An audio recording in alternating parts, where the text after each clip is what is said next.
Kosova është një prej shteteve që u bë pjesë e stërvitjes së përbashkët ndërkombëtare në Shkodër për menaxhimin në rast përmbytjesh apo fatkeqësive të tjera natyrore.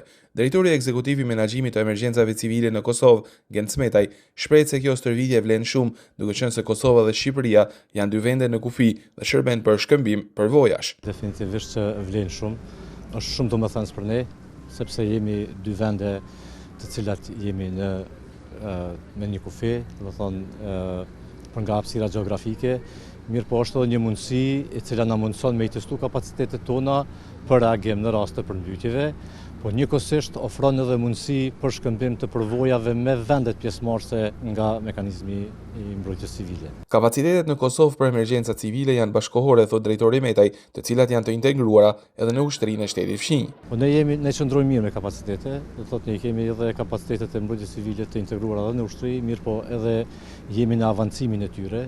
Për momentin kemi kapacitet aktuale dhe kjo është një mundësi e mirë edhe për testim të këtyre kapaciteteve. Kjo stërvitje ndërkombëtare që po zhvillohet në Shkodër është edhe nevojshme për të përballur me sukses fatkeqësitë natyrore në të ardhmen, shprehet kreu i emergjencave civile të Kosovës.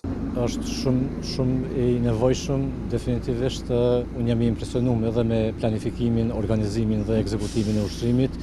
Mirë po mësojmë nga këto përvoja, gjithmonë domethënë ekziston mundësia e nxjerrjes së mësimeve të mësuara për të përmirësuar procedurat në të ardhmen, që të jemi më të gatshëm për të përballur me qofshin ato fatkeqësi natyrore ose fatkeqësi tjera. Shkodra u bë pritse kësaj stërvitje ndërkombëtare për menaxhimin e përmbytjeve e para këtij lloji e realizuar në vendin tonë, teksa morën pjesë shtetet e rajonit dhe disa vende të BE.